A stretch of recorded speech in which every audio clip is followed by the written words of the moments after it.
حي على الفلاح.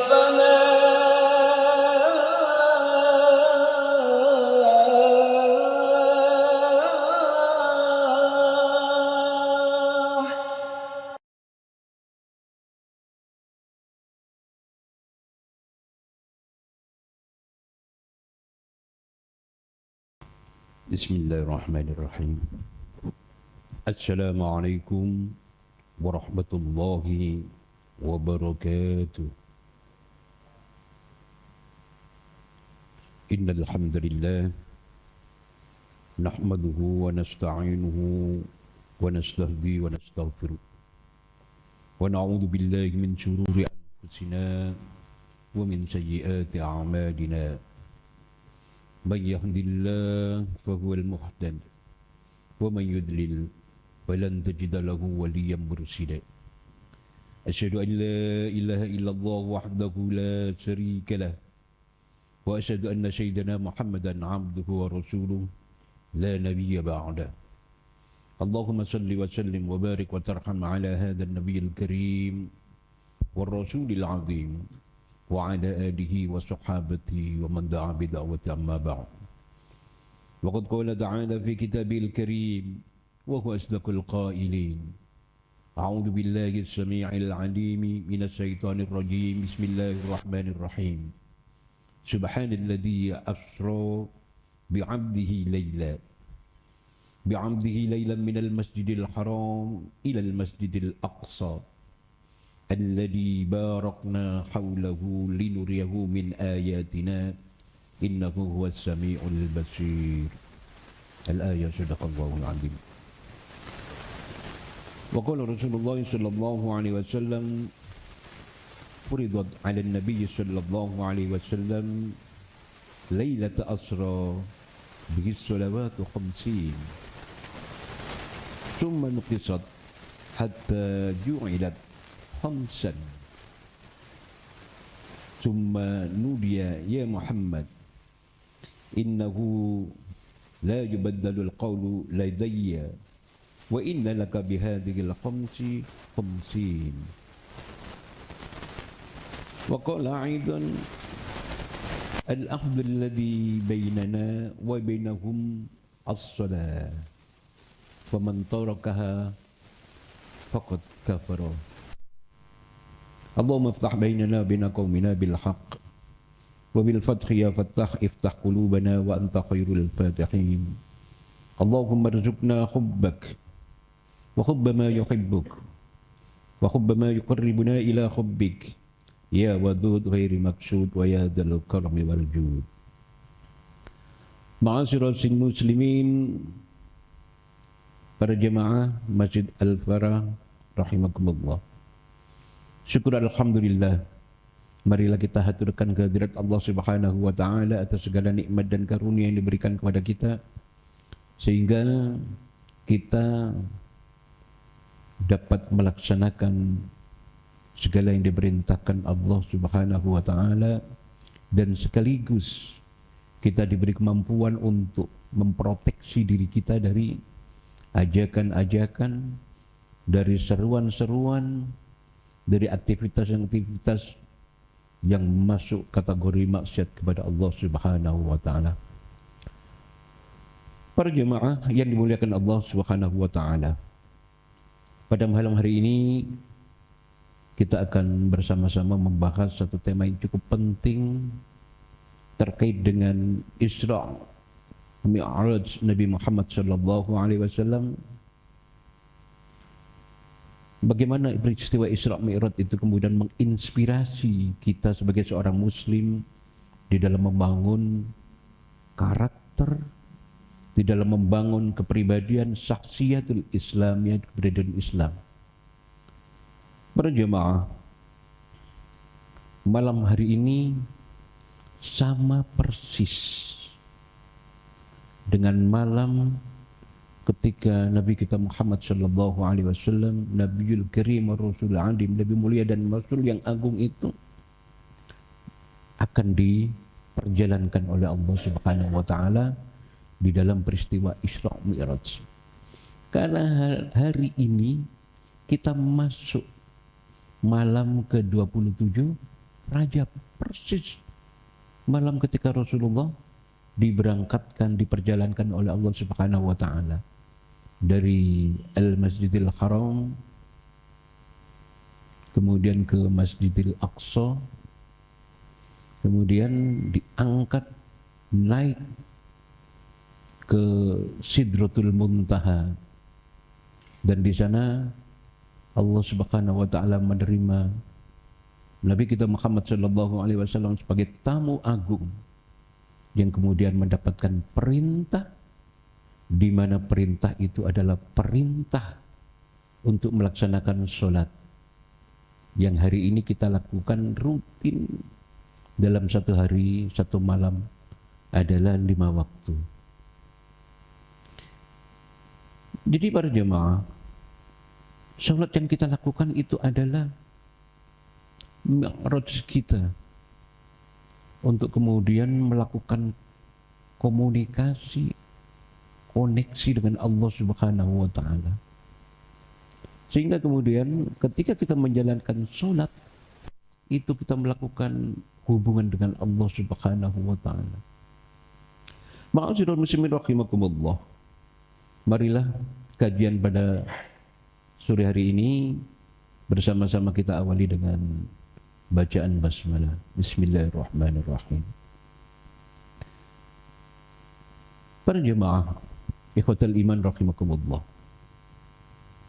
Yang pertama kita akan membahas tentang makna agung dari peristiwa Isra Mi'raj Nabi Muhammad sallallahu alaihi wasallam. Isra Mi'raj itu merupakan salah satu peristiwa yang kemudian peristiwa paling monumental di dalam sejarah Islam.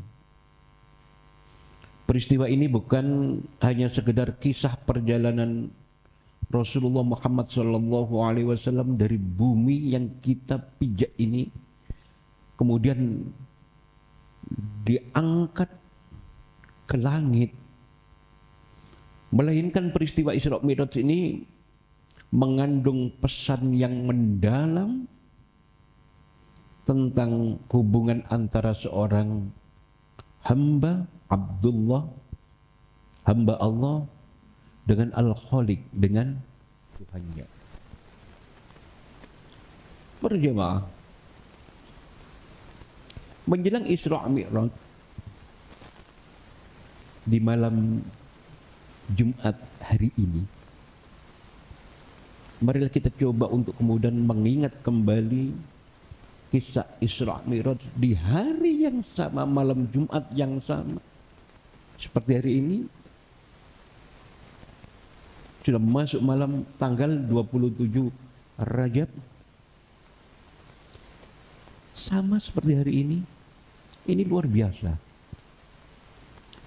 Dari sinilah kemudian umat Islam menerima sebuah hadiah terbesar dari Allah Subhanahu wa taala berupa kewajiban menjalankan ibadah sholat 5 waktu. Yang hingga hari ini menjadi pondasi utama kehidupan spiritual bagi seorang muslim. Perjemaah, peristiwa Isra Mi'raj ini terjadi pada masa yang sangat berat yang dialami oleh Rasulullah Muhammad sallallahu alaihi wasallam, yakni satu masa, satu periode yang dikenal di dalam sirah nabawiyah, di dalam tarikh, di dalam kehidupan Nabi Muhammad sallallahu alaihi wasallam sebagai Amul Hazn, tahun kesedihan, tahun duka cita, tahun kesusahan. Pada saat itu Rasulullah Muhammad sallallahu alaihi wasallam mengalami satu masa di mana tahun-tahun itu sangat menyedihkan bagi Rasulullah Muhammad sallallahu alaihi wasallam. Kenapa Rasulullah mengalami masa sedih?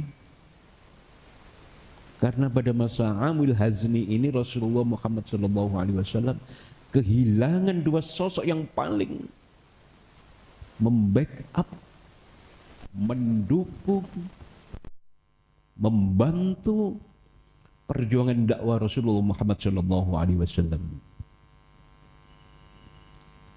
Kira-kira siapa yang meninggalkan Rasulullah, Pak?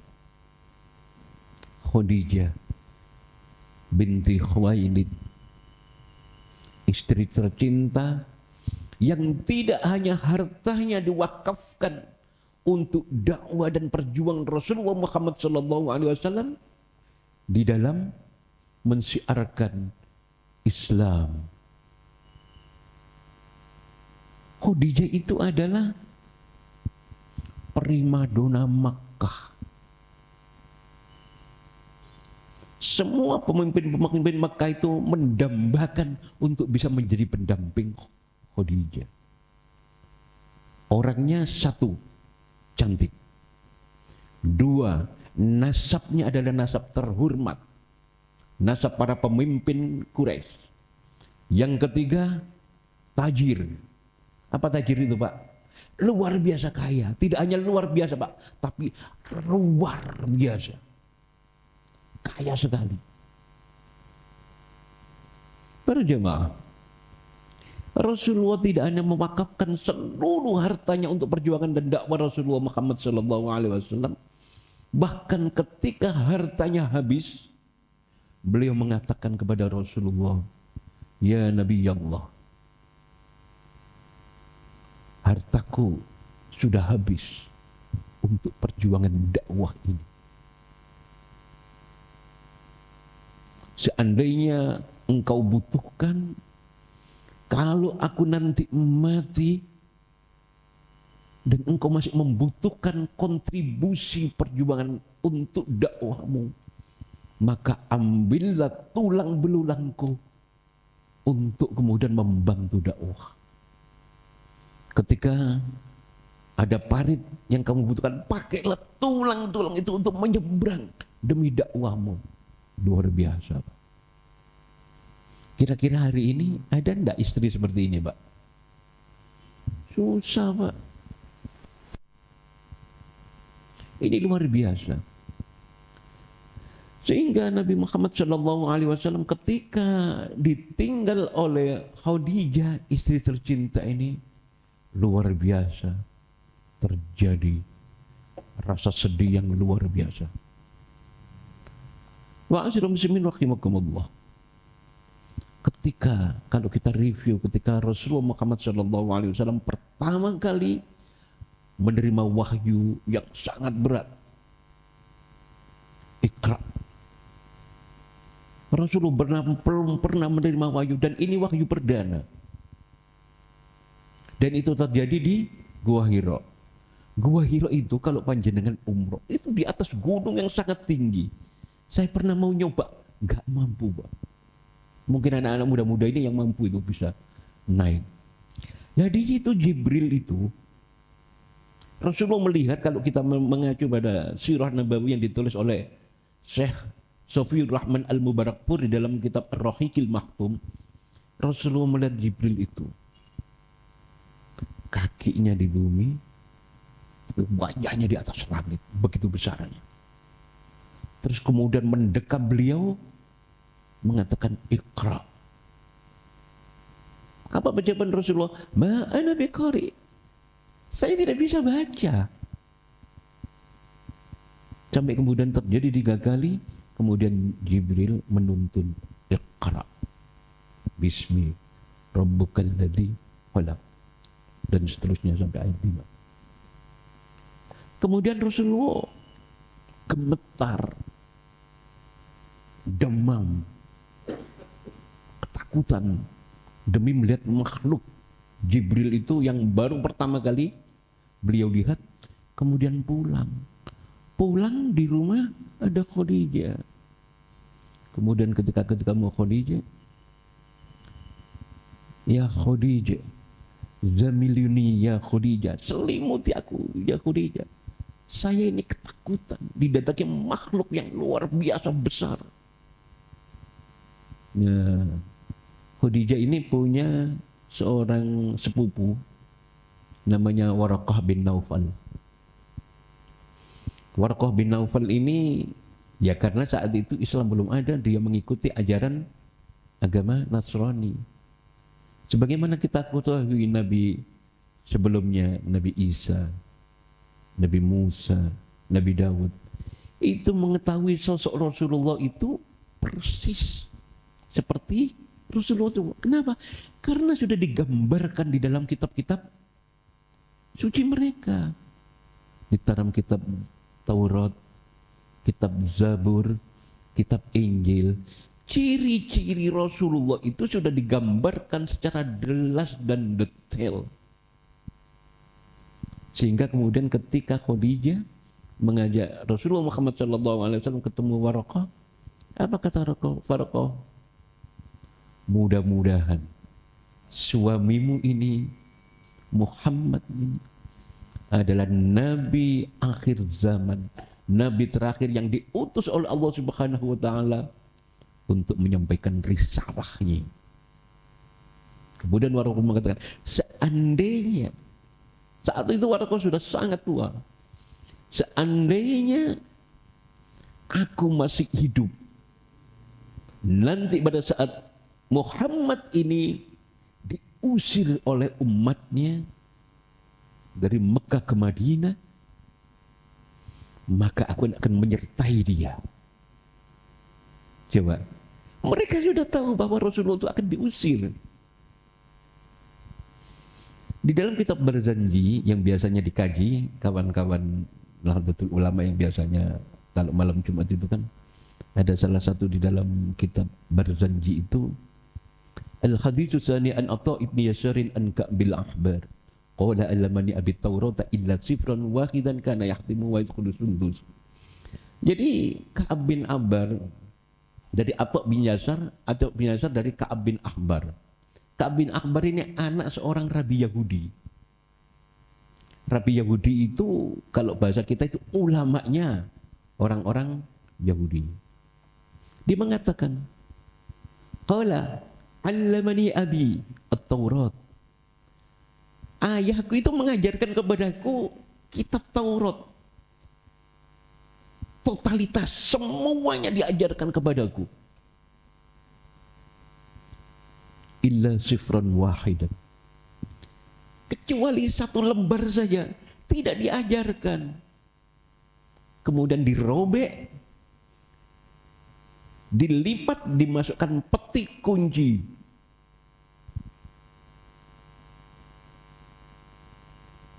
Karena kemudian dimasukkan dalam peti, nggak boleh dibuka. Begitu orang Bani Israel. Padahal dia juga mendapatkan kitab. Dia ahli kitab. Kemudian kata Ka'ab bin Ahbar ini, falamma mata abi, ketika ayahku meninggal,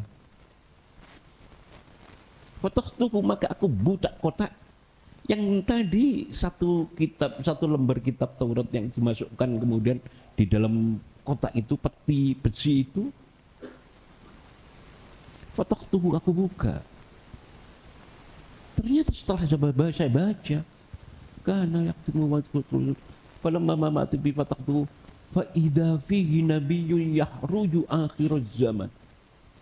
Ternyata satu lembar itu membahas, jadi ada firman Allah yang kemudian firman ini membahas tentang nabiyyun yahruju akhir zaman, nabi yang akan diutus pada akhir zaman. Coba lihat kriterianya. Mauliduhu bi Makkah, dia nanti lahirnya di Mekah. Kitab ini diturunkan kepada Nabi siapa? Nabi Musa. Taurat, karena dia orang Bani Israel. Kitab Taurat itu sudah membicarakan tentang ciri khas Nabi Muhammad. Mauliduhu bi Makkah wa hijratuhu bil Madinah, dan dia nanti akan diusir oleh umatnya dan kemudian pindah ke Madinah. Wa sultanu bi Syam, dan dia nanti akan berkuasa di negeri Syam. Coba bayangkan, begitu detailnya kitab Taurat, apalagi kitab Injil yang begitu dekat dengan Nabi. Para bapak ibu saudara-saudara sekalian, ikhwatul iman rahimakumullah. Udah. Jadi kita tidak membahas tentang sejarah ini, tetapi kemudian para jamaah, ini sudah mereka ketahui ketika Rasulullah Muhammad SAW mendapatkan wahyu itu. Jadi begitu sedihnya Rasulullah ditinggal oleh Khadijah, maka kesedihan itu dirasakan oleh Rasulullah selama Amul Hazn, tahun duka cita itu. Tapi Rasulullah masih punya paman, yang pamannya ini senantiasa membantu, membackup, iya, kemudian membentengi manakala ada yang akan mengganggu dakwah Rasulullah. Siapa? Pamannya Abu Thalib. Abu Thalib ini ada paman kesayangan yang Rasulullah dititipkan oleh kakeknya Abdul Muthalib ketika ibunya meninggal. Jadi Rasulullah lahir, ayahnya sudah meninggal, yatim. Kemudian ikut ibunya. Sama ibunya diajak ziarah ke keluarganya yang ada di Madinah, berziarah kepada ayahnya. Tapi sepulang itu ibunya meninggal ya Pak. Kemudian diambillah, karena saat itu Rasulullah akan diserang oleh orang-orang Bani Israel untuk kemudian dibunuh. Pamannya datang, Abu Thalib itu diselamatkan, dibawa pulang ke Mekah, kemudian ikut kakeknya. Sama kakeknya ketika meninggal dititipkan ke pamannya. Sampai Rasulullah menjadi Nabi dan Rasul. Tetapi begitu sedihnya Rasulullah ketika pamannya diajak untuk masuk Islam, masih belum. Yang kemudian Rasulullah begitu sedih ketika meninggal, sampai kemudian turunlah ayat fa innaka la tahdi man ahbabka walakinnallaha yahdi may yasha. Sesungguhnya engkau tidak mampu untuk memberikan hidayah kepada orang yang engkau kehendaki. Sesungguhnya hidayah itu urusan kata Allah. Betapa sedihnya pamannya yang membantu perjuangannya sejak kecil, membackup, membela, kemudian meninggal pada saat yang bersamaan dengan istri tercintanya. Apakah cukup Amul Hazn, tahun kesedihan itu, dengan dua peristiwa ini? Tidak. Pada masa itu Rasulullah Muhammad SAW kemudian berdakwah ke Taif. Ada yang sudah pernah ke Taif? Taif itu wilayah Mekah yang kira-kira jaraknya antara Masjidil Haram dengan Taif itu kira-kira jaraknya sini ke Situ Bondo. Situ Bondo kira-kira 4-6 jam. Tapi luar biasa berbeda kondisi alamnya. Di Taif itu hampir mirip sama dengan kayak di Indonesia. Panjenengan kalau misalnya melihat video-video di YouTube, TikTok itu apa, terus kemudian di situ banyak pohon-pohon, itu biasanya di Taif. Di Taif itu saya beberapa kali ke sana itu malah hujan salju, Pak. Hujan salju. Ada lagi yang lebih dingin di Abha. Setiap hari hujan, padahal dekat-dekat dengan Mekah. Nah, ketika Rasulullah berdakwah ke Taif, Rasulullah dijamin oleh sahabat-sahabat beliau yang kemudian orang asli Taif, kemudian bisa berdakwah di sana. Harapannya adalah ketika dakwah di Mekah, Rasulullah diusir oleh orang-orang Quraisy, akan pindah ke Taif. Tapi ternyata di Taif, apa yang dihadapi Rasulullah? Rasulullah tidak disambut dengan tangan terbuka, tapi Rasulullah justru dilempari batu oleh mereka. Yang melempari itu bukan orang-orang dewasa yang didakwahi, Orang dewasa ini nerima juga enggak, tapi nyuruh anak kecil-kecil itu melempari Rasulullah. Sampai Rasulullah kemudian terkena batu-batu, kakinya berdarah, kepala berdarah, tangan berdarah. Yang saat itu dampingi Zaid bin Haritha, sampai kemudian menemukan satu tempat, di situ ada perkebunan kurma dan tanaman anggur. Rasulullah kemudian masuk di situ, ketemu seorang penjaga yang orang ini wajahnya bukan orang Arab, tapi wajahnya bukan orang Arab, kayak orang luar Arab. Dia berasal dari Ninive, Ninawa. Pada saat dia mempersilahkan Rasulullah, Rasulullah mengadukan kepada Allah Subhanahu wa taala. Doanya luar biasa dahsyat. Panjenengan kayak meresapi doanya, bercucuran air mata. Rasulullah tidak menyalahkan orang-orang Taif. Rasulullah menyampaikan kepada, ya Allah, maafkanlah kelemahanku. Rasulullah introspeksi diri bahwa kenapa mereka melempar itu karena kelemahan beliau. Oleh karena itu saya ikhlas menerima ini. Kemudian menangis bercucuran Rasulullah sampai basah. Nah, orang yang menjaga kebun ini namanya Addas. Lah Addas itu terenyuh. Kemudian dipetikkan anggur, dikasihkan kepada Zaid. Zaid, kasihkan sama beliau. Siapa beliau ini? Kok begitu menyentuh doanya kepada Tuhannya? Kemudian Addas memberikan itu kepada Rasulullah. Rasulullah melihat orang ini wajahnya beda, bukan orang Arab. Terus tanya Rasulullah, siapakah nama anda? Namaku Addas. Sepertinya anda bukan orang Arab. Memang bukan. Saya dari Ninive, dari Ninawa. Apa kata Rasulullah? Oh iya, saya tahu daerah itu. Anda tahu orang soleh yang namanya Yunus bin Matta? Ya, Yunus bin Matta. Atau dalam bahasa Ninawa itu Yunus bin Matius. Nah, atas ini kaget. Loh, bagaimana Anda tahu ada seorang nabi, orang soleh dari ini namanya Yunus bin Matta, Yunus bin Matius? Padahal tidak ada satu orang pun di Arab ini yang tahu nama itu, tapi ada orang yang tahu. Apa kata Rasulullah? Karena antara aku dan Yunus bin Matta ini adalah sama-sama seorang nabi. Saat itu juga Addas masuk Islam, bersyahadat.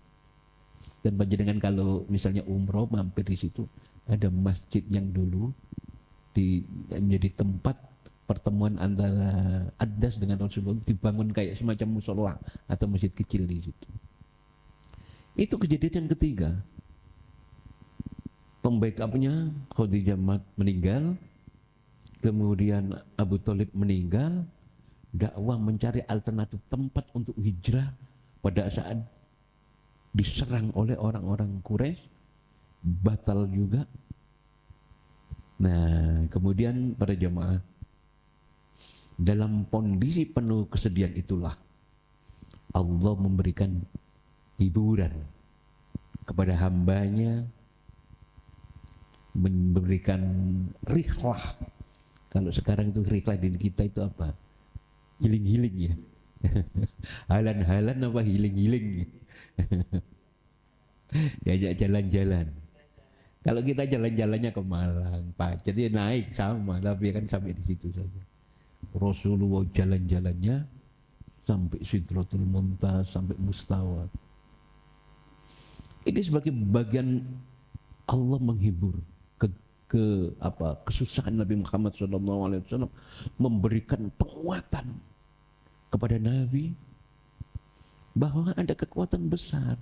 Itu Taif itu kecil, Makkah itu kecil. Coba naik ke Baitul Maqdis di Yerusalem, di Al-Quds. Jaraknya 1600 sampai 1700 km. Kalau pakai kereta cepat sekarang ini kira-kira 16 sampai 17 jam. Kalau pakai onta mungkin 1 bulan. Allah menjulukkan keajaibannya, pakai buruk. Buruk itu barak, barak itu kilat, jadi kayak zap. Ya,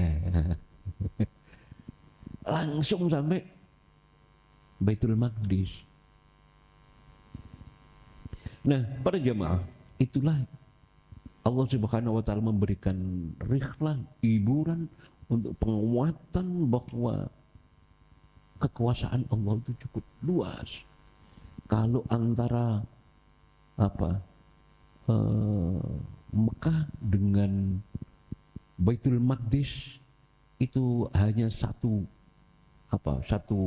kilatan bus nyampe sampai ke langit ketujuh. Itu hanya dalam 1 malam, 1/3 malam. Sama kayak sampeannya kalau itu sepertiga malam itu, tapi lihat mimpi. Kalau Rasulullah sebagaimana ayat 1 surat Al-Isra, Subhanalladzi asra bi'abdihi lailan. Maha suci Allah. Kalau ada kalimat di dalam Al-Quran isinya maha suci itu, ini pasti nyata terjadi secara empirik. Bi'abdihi, abdun itu hamba. Kita ini kan hamba. Jadi kalau zaman dulu, zaman kerajaan itu hamba sahaya, ada budak. Budak itu terdiri dari 2 unsur dalam dirinya. Ada fisik, ada ruh. Ya. Nah, ketika Allah menggunakan kalimat bi'abdihi, itu yang diperjalankan itu bukan hanya ruhnya saja. Kalau ruhnya kayak kita setiap hari kan mimpi. Kalau mimpi kan tidak terikat dimensi ruang dan waktu. Tahu-tahu kita di Masjid Al-Falah ketiduran, mimpinya itu di Pakistan, Pakistan. Karena tidak terikat dimensi dan waktu. Para jemaah yang dimuliakan oleh Allah Subhanahu wa taala, Allah memberikan rihlah kepada Rasulullah Muhammad sallallahu alaihi wasallam. Nah, ini kemudian para jemaah, kenapa perjalanannya malam, Pak? Kalau kita jawaban lucu-lucuan ya, kalau siang hari kan kena matahari. Matahari ya. Jadi para jemaah, Isra Mi'raj ini terbagi menjadi 2 rangkaian peristiwa. Yang namanya Isra itu adalah perjalanan Rasulullah pada satu malam dari Masjidil Haram yang ada di Makkah, kemudian menjadi Masjidil Aqsa yang ada di Palestina.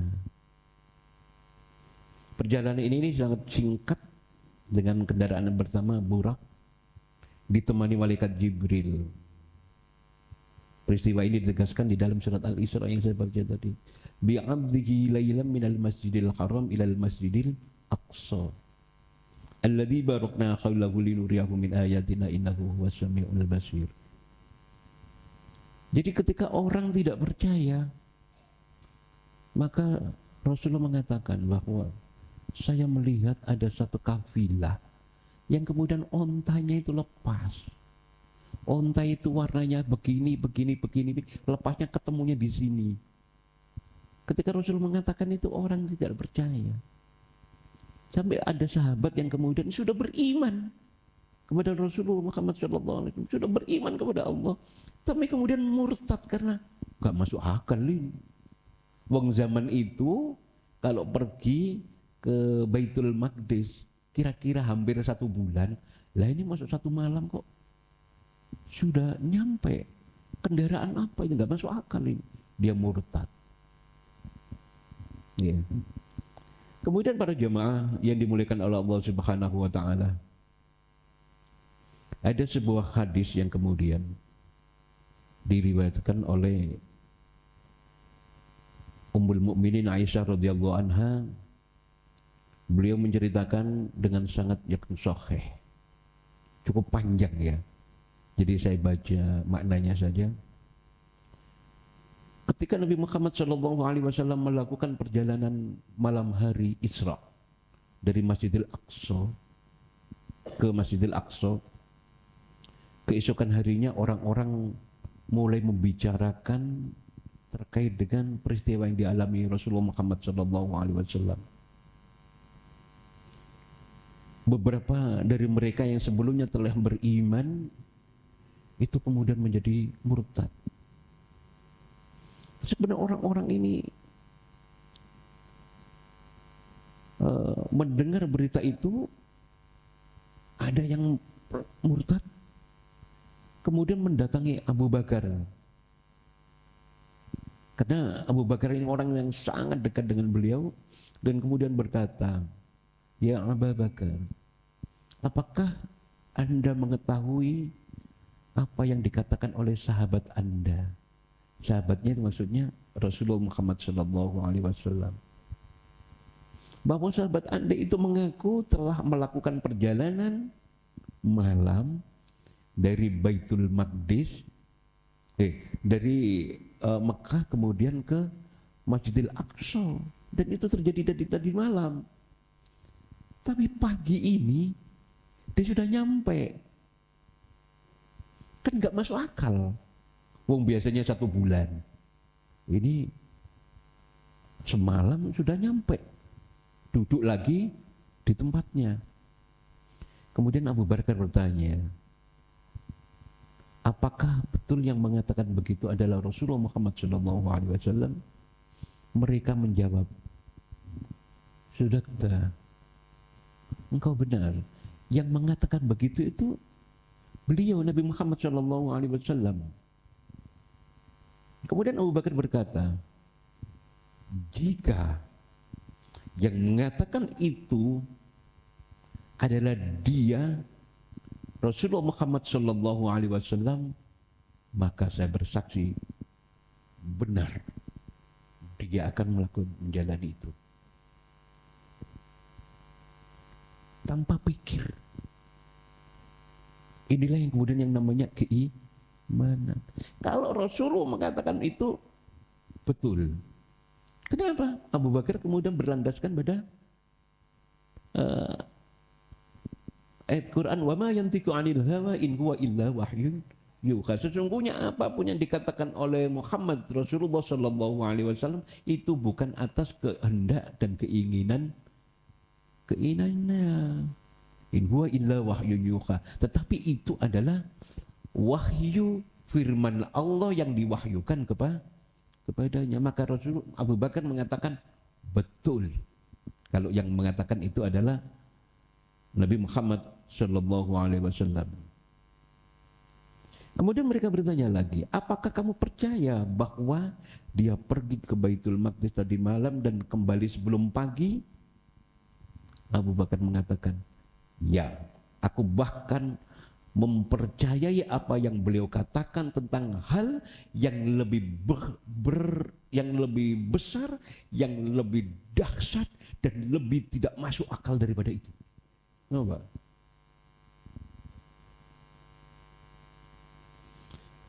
Perjemaah.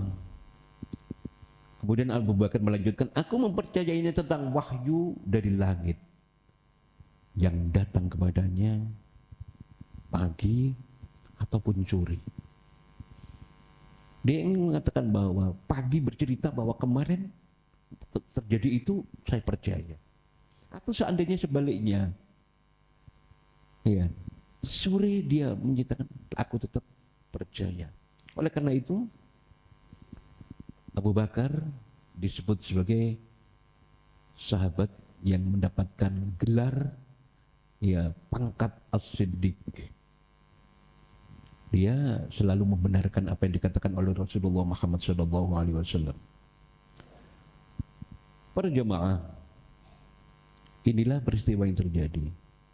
Kalau kita melihatnya, ada sebuah kitab yang namanya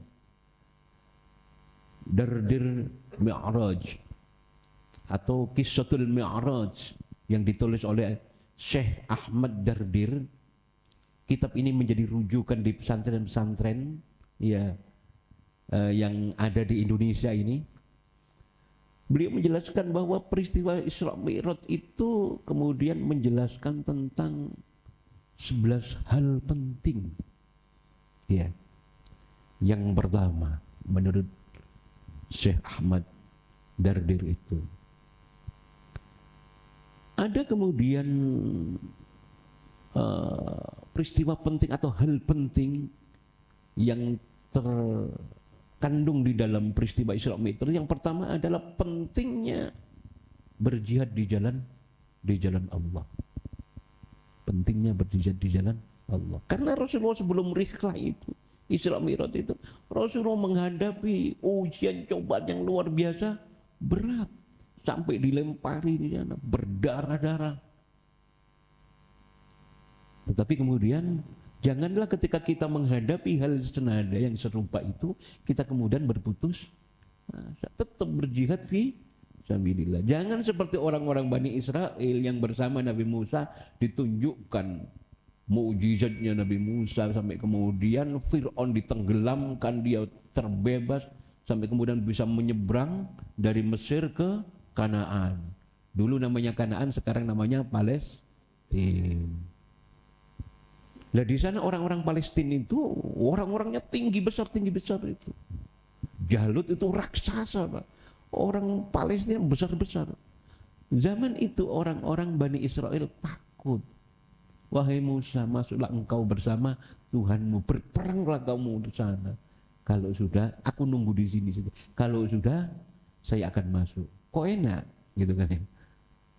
Itulah karakter Bani Israel. Hingga sekarang kan takut sama anak-anak saja takut.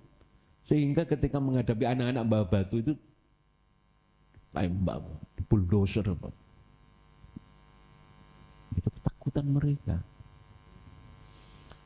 Para bapak ibu saudara-saudara sekalian, Syekh Dardir itu mengatakan bahwa pentingnya jihad di jalan Allah. Kemudian yang kedua, mendapatkan perintah sholat. Sholat ini kita lakukan 5 kali sehari semalam, tapi nilainya, value-nya sama dengan 50 waktu. Karena Allah mendapatkan langsung ketika ke Sidratul Muntaha itu mendapatkan perintah sholat khamsin sebagaimana hadis yang sebab tadi 50 kali Rasulullah nerima. Sami'na wa ata'na. Ketika turun ketemu dengan Nabi Musa, waduh, berat ini. Kaum saya saja berat, dikasih perintah seperti itu nggak kuat. Malah sapi disembah, ya kan ya. Berat. Minta lagi Rasulullah, diturunkan lagi, sudah turun, saya keberatan. Kayaknya Nabi Musa itu menjiwai karena punya kaum yang keras kepala. Keras kepala, orang Bani Israel keras kepala. Ya. Sampai kemudian 5. Tetapi kemudian di dalam hadis yang saya baca tadi, ketika kita melaksanakan 5 waktu sholat itu, kualitasnya nilainya sama dengan 50 waktu. Itulah kenapa kemungkinan kita usianya nggak panjang. Beda dengan usia umat-umat terdahulu. Kita 65, 70 gitu sudah berat gitu. Yang dulu 1000 tahun. Para bapak, ibu, saudara-saudara, kurang berapa menit? Sudah 3 menit ya. Saya baca aja ya. Dari risalah tadi, perintah sholat, kemudian urgensi menunaikan zakat. Kemudian Allah Subhanahu wa taala menyampaikan terkait dengan melaknat perzinahan, terkait dengan Rasulullah ketika melihat neraka itu kan ya. Kemudian anjuran untuk menjauhi fitnah, kemudian larangan berbuat sombong, kemudian larangan menggunjing dan mengumpat, menjauhi perbuatan yang haram, perintah melalui perbuatan yang haram, larangan memakan harta anak yatim, larangan mengkonsumsi harta riba, dan yang terakhir adalah tidak membiasakan diri mencela. Mudah-mudahan para bapak ibu saudara-saudara sekalian ikhwatul iman rahimakumullah, 11 hal penting yang disampaikan oleh Syekh Ahmad Dakdir ini bisa kita jaga. Terutama yang hari ini banyak kita tidak sadar adalah harta riba. Oleh karena itu ada yang namanya perbankan syariah. Mudah-mudahan kita diberi kekuatan oleh Allah Subhanahu wa taala dan kita diberi kekuatan untuk menjalankan syariat ini dengan baik, dan kita nanti bertemu di jannahnya Allah Subhanahu wa taala. Aku qouli hadza wa astaghfiru innahu huwal ghafurur rahim. Assalamualaikum warahmatullahi wabarakatuh.